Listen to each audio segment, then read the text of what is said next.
Right, my Aries, let's do this. So you've got Pluto, we've got Saturn, we've got Venus retrograde now. So we've got a lot of things going on. I'm going to talk a little bit about Pluto. Pluto is that underlying subconscious um evolvement that you're going to do in this life. And wherever Pluto is placed in your chart natally, so like when you were born, that's sort of where you leave your legacy.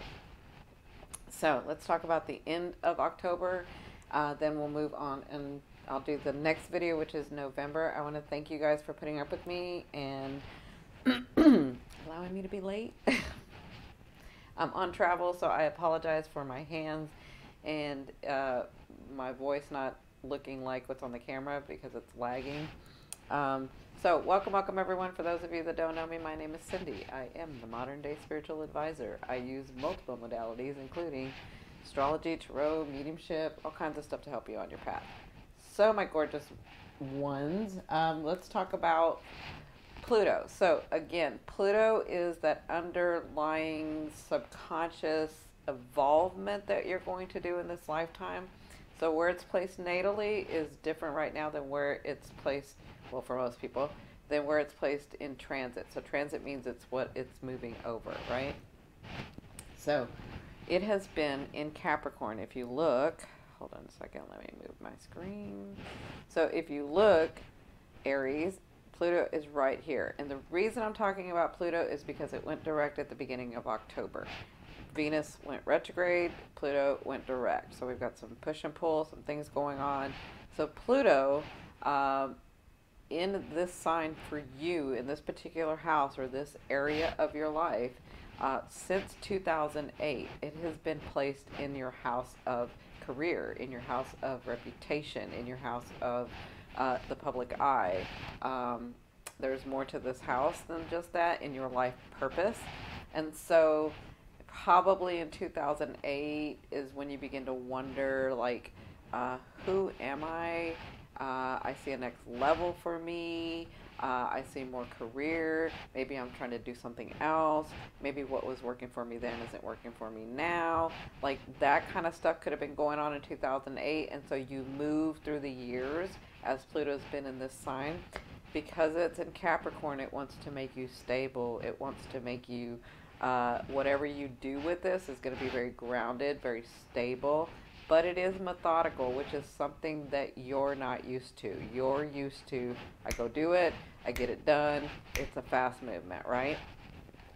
And so what Pluto teaches us in this house is, well, Pluto's a power struggle. So Pluto will tend to take things away from you so that you take it back, so that you understand your power, so that you understand more of who you are, so that you evolve, right?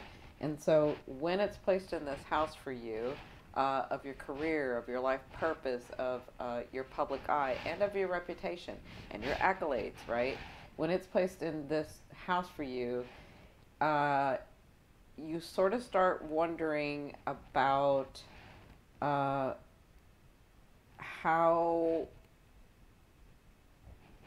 do I want to do this differently? My identity. So you start looking at your identity in the public eye, your identity as part of your career, your identity as part of your life purpose, right?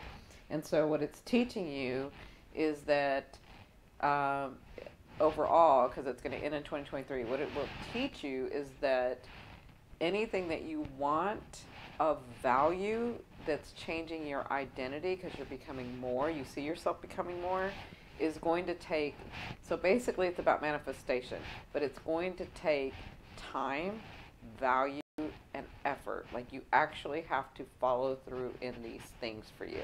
That's what you're learning in Pluto. That's what Pluto's trying to teach you in this house. That if it's of value and it means something to you, it's not going to come easy.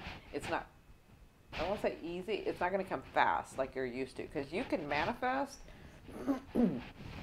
I don't think a lot of people know this about Aries, but Aries can manifest money like nobody's business. Aries can manifest a job. Aries can manifest a lot of things like nobody's business. It just has to come from their heart, right? It has to come from what they really want. They just have to want it, right? If you want something, you're going to get it. Trust me. You could be like, at the end of the month, not having any money, and you're like, how am I going to do this? But if you're like, no, I'm going to do this, stuff comes from everywhere. You'll get miracles, you'll get stuff going on. That's just kind of how you are, because you just have to want something, right? What Pluto's teaching you throughout these years is that if it's a value and you really want a stable manifestation that comes in your life that's stable for you, that's grounded for you, that's more of not who you were from the past, but who you're going to be or who you're wanting to be, it's going to take value. It's going to take putting forth the effort for longer periods of time. Does that make sense? I wrote it down in a different way, so hold on just a second. Yeah, it's consistency was the word I was looking for. So it's teaching you that consistency and value plays a big part in your manifestation. And I'll go in deeper when I do the Pluto series, but it's the reason it's not so easy for you like other things have been in the past is because this is a pioneering way. This is a new way. This is a bigger opening. This is a bigger you, a bigger position, a bigger public life, a bigger accolades, bigger whatever. Like it's teaching you, because you hadn't done this before, it's not that easy. You have consistency. It has to come from your heart. It has to have value for you.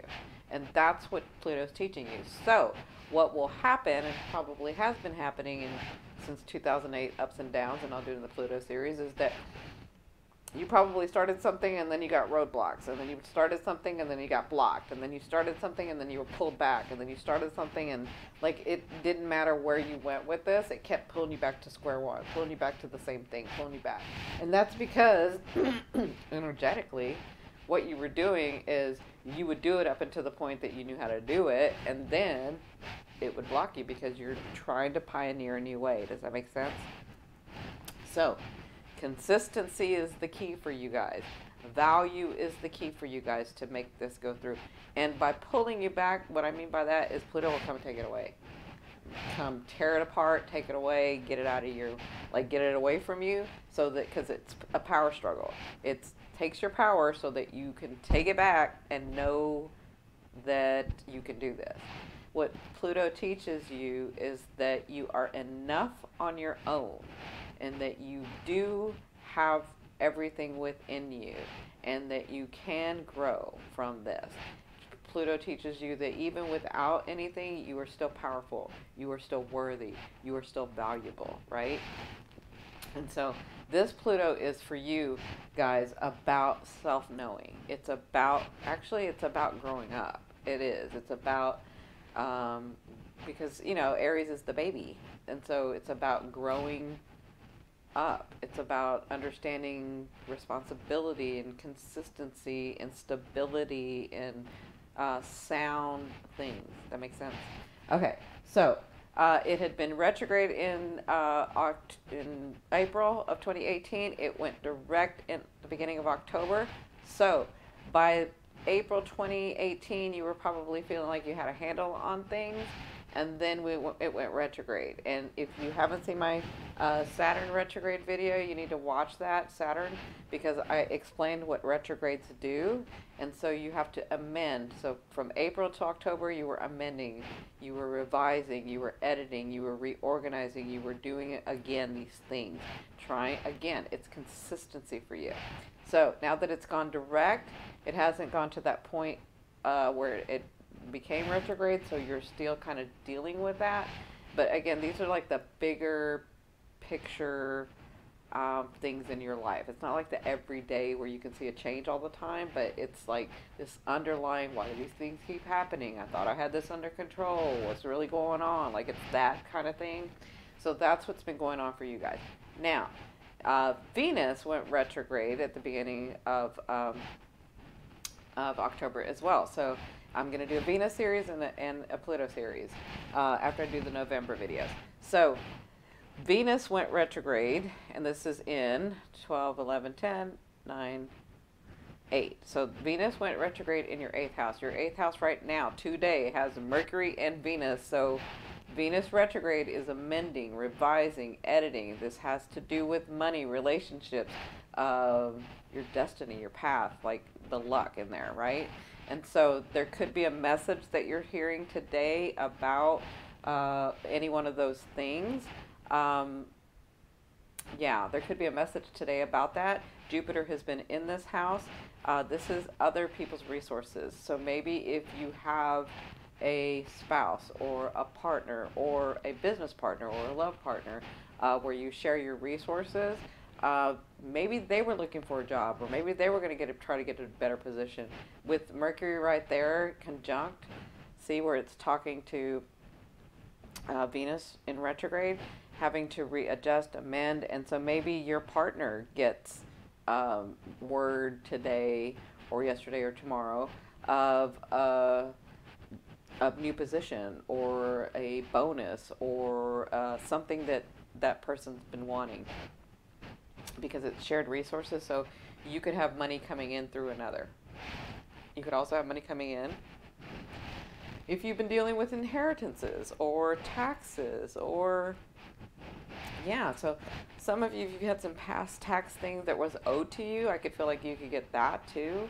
You could get word of that, or maybe you actually get that.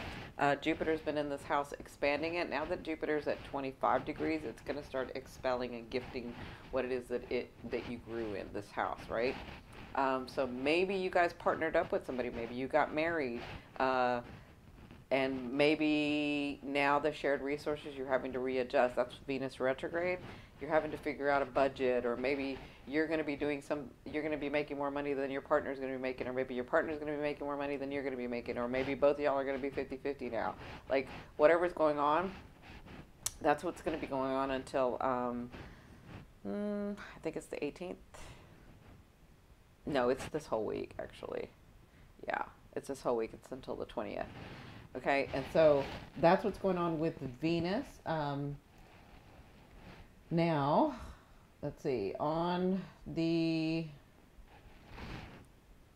now until the 17th, yeah, now until the 17th, we have, is it the 17th or 18th? Hold on.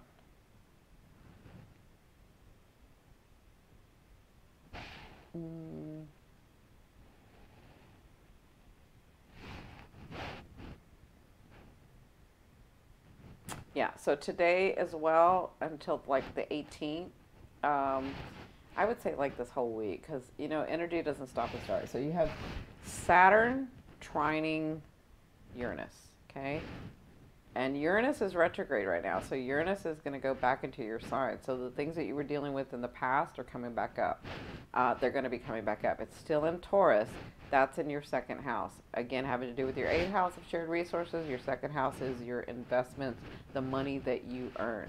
This is Saturn, so there is an opportunity here remember, Uranus is going to come shift things in this house for you so that you become more stable, safe, secure over the next 7.5 years.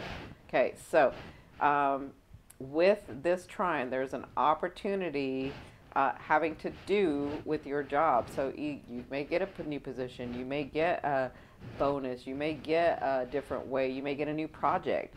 And this may come as a surprise to some of you. This may be coming in the next couple of days. Or maybe you finally get the acknowledgement, the accolades, the certificate, the whatever it is that you had been hoping for or working on, and Uranus comes and surprises you and shifts it, and you get it, and you're like, whoa. Some of you, if your work, your career, your life purpose right now is like college or getting into med school or getting into law school or getting into any of that, like you could actually get word of that in the next couple of days with this trine. Uranus likes to shock and awe, but it likes to do it so that it can liberate you and make you feel better, right? Or help you feel better. So that's going on.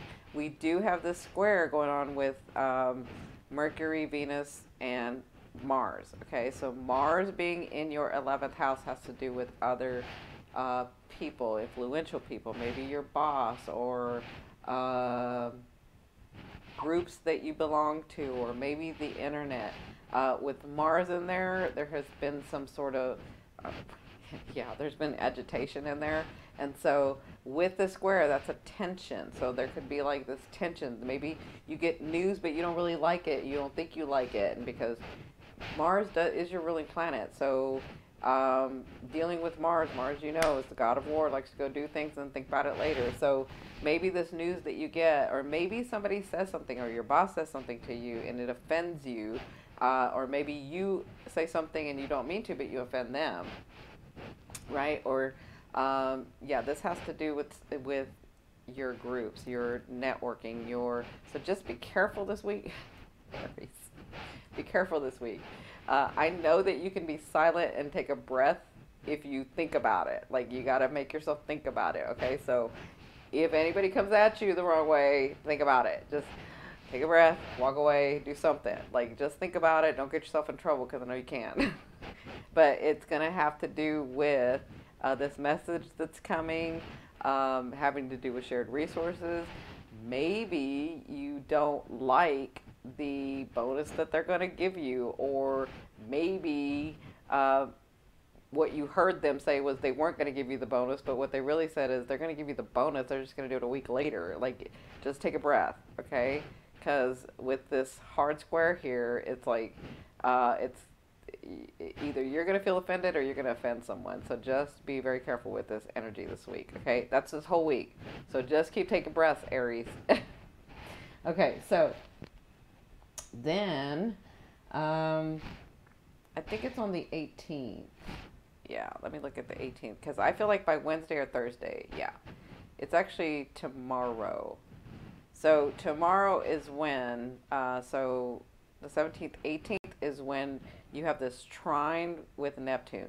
So even though you get this square here with Mars, with Venus, with Mercury, you still have this trine here with Neptune. Neptune, remember, Mars is about me, Neptune is about we, okay? So Mars saying, oh, what about me, and why didn't I get that, da-da-da-da-da. Neptune is like, no, let's look at the bigger picture. Let's see how everybody is going to be working in this, right? And so there's an opportunity here. That's why I'm telling you guys to take a breath. There's an opportunity here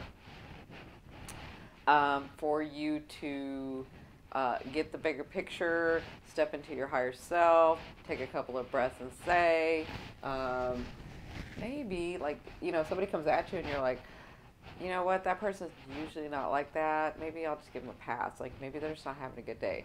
Or, you know, you can say, I don't know where that person's been. I don't know how they usually act. I don't know. And so, you know, maybe they're going through something, and just let me calm down. Let me calm myself down. Calm myself down. And so if you look at the bigger picture, if you kind of step into your higher self, when you do this with this square, there's an opportunity because it's in your 12th house, for you to get some clarity, for you to get some ending, for you to get some completion, and for you to get a gift of some sort. Like, maybe because you didn't get, I'll give you a scenario, because you didn't get what you thought you should get, the accolade, the bonus, the raise, the whatever, maybe because you don't get this, or maybe because somebody didn't go to bat for you. That's it for a lot of you. Somebody should have said something and didn't stand their ground or stand up for you. That's it for some of you. Maybe because they didn't do this, you realize that you can do this. And maybe that gets you to the bigger position or the bigger bonus, or you end up leaving that position and moving to another job or another company, and you get more money and you work less hours and less responsibility. Like, maybe that happens, right? Or maybe you move into this new area, you leave this department, go to another department, and then in that department you meet the woman of your dreams that just happens to be not with the company, but maybe it's with, you know, passing through, but you would have never met them had you not been at that particular building. Like, you never know what's going to go on. But it's to make you feel better. It's to make you feel more comfortable. It's to make you, with this, with this Saturn and this Uranus doing its thing with you, and your 10th house and Pluto being highlighted, this is all to make you feel more comfortable, more safe, more secure, but you need to, like, shift some things, okay? So that's going on. And then we have the full moon in Taurus. Now, I just did the full moon in Taurus video. I just released it. You want to go look at that, because I talk about what Taurus is. And then, like, to kind of get you in the energy, I talk about what full moons are, and then I talk about how it affects your sign personally. You have Uranus here, so that's the 23rd or 24th for some of you, kind of depends. You have Uranus here, so Uranus is going to be shifting something. And then you have Venus here, so it has to do with relationships, and you are in retrograde here. And it has to do with other people's money, other people's resources. So there's something here in this full moon that you can attain, not just with these four, but with Saturn here, okay? And Saturn's in that 10th house, so your 10th house is highlighted right now. So that's what's going on the 24th. The thing that you're going to be asking in this full moon is, what can I let go of that's going to have me feel comfortable, safe, secure, and have luxury around me, okay? So on the 29th or 30th is when we have, so it kind of depends, 29, 30, 31, kind of depends on where you are in the world. On those dates, you have this grand trine, okay? So this grand trine has to do with the moon in Cancer, Chiron in Pisces, and Mercury and Jupiter. Yeah, it's Mercury and Jupiter in Scorpio. So grand trines to me, are a divinely guided gift being brought to you. It's going to be felt on an emotional level because it's a water trine, right? So whatever this is, it's an opportunity, it's a gift coming to you to help fulfill you, to feel comfortable, to feel safe, to feel secure, to feel luxury around you, to feel abundant, right? And so with this having to do with Chiron, this has to do with an old wound. It could have been from a past life. Maybe you're getting some clarity in that because you have this moon. Maybe it's going to clear something up for you. This moon is in your 4th house of safety, security, your DNA, your comfort, your happiness. So this is all highlighted for you this month. And then in this house of shared resources, maybe you guys have been working. I just got this. That's why I turned, because I saw this. Maybe you guys have been working so hard, and some of you working so hard, you're not even focused on it, and bam, the love of your life comes in, and this shared resources helps you feel more safe and more comfortable. Just having someone there, finally, you're like, oh my God, I wasn't even looking, and there they are. Like, I feel that for some of you. I got it really big. So some of you could be having somebody come in that you've been waiting for. I wouldn't say waiting because you're not focused on it, but yeah, I mean, waiting's the only word, but it's not like you're sitting there waiting, twiddling your thumbs. You're like you had worked on this and then you let it go because you got focused on your job, your work, your career, all of that, and making yourself stable. But maybe all of a sudden that person comes in and it's a whole different life for you. It's a whole different way for you. Like, I can see that happening for some of you. So congratulations. And that's kind of how we're going to end the month. So let me shuffle the cards. Obviously, I can't show you guys the whole setup for the cards, but I will put them up on the screen so you can see them, and I'll describe them. So what's coming for Aries towards the end? How can we help them move forward? What is your advice to help them on their path? Ooh, y'all are all like... Okay, Aries, y'all need to calm down some of you. Let's try this again.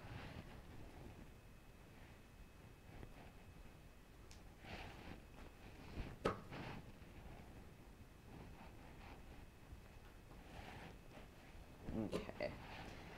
All right, so where are they at now? Oh, you have the Queen of Cups. So for some of you, I do feel like this is a person that you're dealing with right now. And I do feel like there's emotional involvement. And by that, I mean not just the good emotion. I feel like somebody's trying you. I feel like you're being the wise one. I feel like maybe even you're counseling somebody too. I don't know why I'm getting that. But I feel like I feel a lot of peace with some of you. I feel like you finally resolved a lot of the issues that were not being resolved. And so towards the end of the month, I feel like you're going to step more into this. I feel like you're going to be more charitable, and I feel like you're going to be more balanced with your emotions. I know that Mars is kind of doing its thing for you, but I feel like you've grown. Yeah. I feel like you're directed, and I feel like you're realizing you don't have to ask permission or let people know exactly what you're doing. I don't know why I'm getting that, but that's what I'm getting. So that's where you're at, and what's going on. So their advice is the Seven of Pentacles. So the Seven of Pentacles, if you look, is about having the things around you, the people around you, the situations around you, those things around you that you said you wanted, but looking in a different direction. Like sometimes, Aries, what can happen is that we get so focused on how we see our identity becoming, or what we see our success is going to be. Like we're not stopping until we get this done, kind of thing, that we forget to live in the now. And that's what this card is about. The Seven of Pentacles is about, you don't want to be at the end of your goals, right? Not just the end of life, but at the end of your goals, where you've said, I want to be this, and I'm going to do that, and I'm going to have that. And then you get that, and you're sitting up there all by yourself, and you're like, okay, well, I got this, but I kind of missed the journey. Like, I kind of missed the whole process because I was just go, go, go, go, go. So what Spirit advice is in this card is like, take a moment to be in your now. Take a moment to see the people around you. Investigate them. Check in with them. How are they doing? How are you doing? Appreciate them. Appreciate the things. Appreciate the situations. Appreciate yourself and what you've accomplished. Appreciate that. And just be in the moment. And that's what they're saying. You have these things that you said you wanted. And yes, we're not there at your goal where you see your ultimate goal, but it's about the journey. It's about each step of the way. Enjoy that. That's their advice in this next coming couple of weeks. And so, where are you headed? The moon. So I feel like some of you actually step into this space where you're enjoying, and I see love. I'm seeing love like big for y'all. And I'm feeling it in this card. Some of you guys get the person, that person's coming in. Like I'm feeling, if you've been I won't say without, because that's not the way you see it. If you've been really working and really doing and really like focused on other things, I feel like your partner comes in, your life partner comes in. For others, this is about seeing,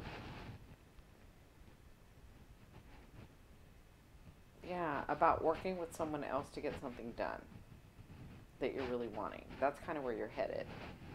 Not being so stuck in that, no, I'm going to do it my way, but actually opening up and listening to your partner or a business partner or your family or your friends, and finding a way to get there. That's what I'm seeing, finding a way to get there. Others of you, this moon is about you being in love. Like I feel love. I feel like I'm in love. So that's going to sort of end and Spirit is telling me, remember, we have Venus retrograde. And I talk about this in the full moon for you guys, but we have Venus retrograde. When a partner comes back, a past love affair, a past whatever, one night stand, whatever. When they come back around in this Venus retrograde, don't think that they're here to stay, because it's not for everybody. When a person comes back in a retrograde, it doesn't mean they're here to stay. It means they're here to complete that phase with you. So you decide, you get clear, you adjust, you do what you want with it. But don't think, oh, well, they came back, that means they're mine. Or they came back, that means I must have a relationship. But that's not what it means. It means they came back to complete the cycle with you. So I talk about this in the full moon. You need to release them if you're not wanting to have that relationship with them. Because yes, Aries, you got it like that. That you need to release your partners, or your past loves. You need to like let them go so that they can find theirs, so that you can have yours too. Yeah, don't be bratty and keep them on the side over there just because you want to, because you will do that. Okay, so yeah, I feel like some of you get that whole I'm in love right now, but then you kind of see it clearly. That's what I'm seeing with this moon. All right. I love you, love you, love you. Please be sure to like, share, and subscribe. And I will see you in a couple days. Bye.